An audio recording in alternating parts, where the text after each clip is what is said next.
नमस्कार दोस्तों। तो चलिए कहानी की ओर बढ़ते हैं। राजस्थान के बीकानेर में करणी माता का मंदिर 25,000 चूहों के कारण काफ़ी लोकप्रिय है। इन काले और सफ़ेद चूहों को माता की संतान माना जाता है, इसलिए भक्तों को चूहों का जूठा प्रसाद दिया जाता है। बीकानेर में करणी माता का मंदिर पर्यटकों के बीच काफ़ी मशहूर है। यह मंदिर करणी माता को समर्पित है।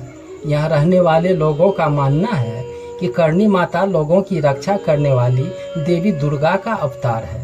करणी माता चारण जाति की योद्धा ऋषि थी।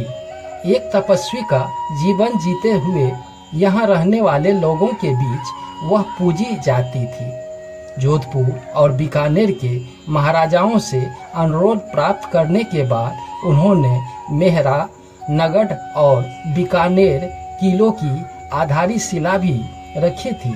हालांकि उन्होंने समर्पित कई मंदिर हैं, लेकिन बीकानेर से 30 किलोमीटर की दूरी पर देशनोक शहर में स्थित इस मंदिर की सबसे ज़्यादा मान्यता है।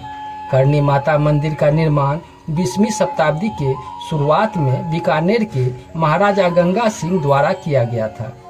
मंदिर की पूरी संरचना संगमरमर से बनी हुई है।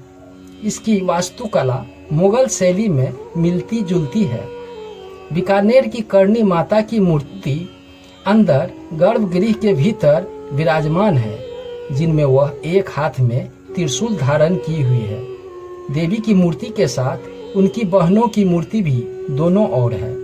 बीकानेर की करणी माता अपनी वास्तुकला के लिए लोकप्रिय नहीं है, बल्कि यह मंदिर 25,000 से ज़्यादा चूहों का घर है, जिन्हें अक्सर ही यहाँ घूमते देखा जाता है। आमतौर पर कोई भी चूहे की जूठी चीज खाने के बजाय फेंक देता है, लेकिन यहाँ पर भक्तों को चूहे का जूठा प्रसाद ही दिया जाता है। यह मंदिर पवित्र प्रथा यही वजह से है कि भारत और विदेश के विभिन्न कोने से लोग इस अद्भुत नज़ारे को देखने आते हैं। इतना ही नहीं, चूहों के लिए दूध, मिठाई और अन्य प्रसाद भी लाते हैं। सभी चूहों में से सफ़ेद चूहों को खास तौर पर पवित्र माना जाता है, क्योंकि उन्हें करणी माता और उनके पुत्रों का अवतार माना जाता है। हालांकि गलती से भी चूहे को चोट पहुंचाना या मारना इस मंदिर में एक गंभीर पाप है। इस अपराध को अंजाम देने वाले लोगों को तपस्या के तौर पर मरे हुए चूहे को सोने से बने चूहे से बदलना होता है।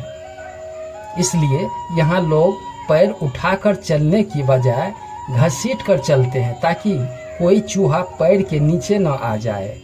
इससे अद्भुत माना जाता है। रीति रिवाज के अलावा करणी माता से जुड़ी हुई कई दिलचस्प कहानियाँ भी है। इन कहानियों में से सबसे प्रचलित करणी माता के सौतेले पुत्र लक्ष्मण की कहानी है। एक दिन कोलायत तहसील में कपिल सरोवर से पानी पीने की कोशिश करते समय लक्ष्मण उसमें डूब जाते हैं। अपने नुकसान से दुखी कारण करणी माता ने देवता यम से काफ़ी प्रार्थना करती है कि यमराज को विवश होकर उसे चूहे के रूप में पुनर्जीवित करना पड़ा। इन चूहों की विशेषता यह भी है कि सुबह 5 बजे मंदिर होने के वाली मंगल आरती और संध्या आरती के समय चूहे अपने बिलों से निकलकर बाहर आ जाते हैं।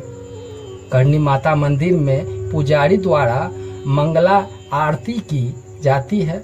मंदिर में आने वाले भक्त देवी और चूहों को प्रसाद भी चढ़ाते हैं। इसके अलावा बीकानेर में करणी माता मंदिर में नवरात्रि में लगने वाला मेला बड़ा मशहूर है। यह मेला साल में मार्च से अप्रैल के बीच और सितंबर से अक्टूबर के बीच लगता है। इन मेलों के दौरान हजारों की संख्या में लोगों की भीड़ उमड़ती है। खास बात है कि इस प्रसाद को खाने के बाद अब तक किसी के बीमार होने की खबर नहीं है। दोस्तों, कहानी पसंद आई हो तो एक लाइक, सब्सक्राइब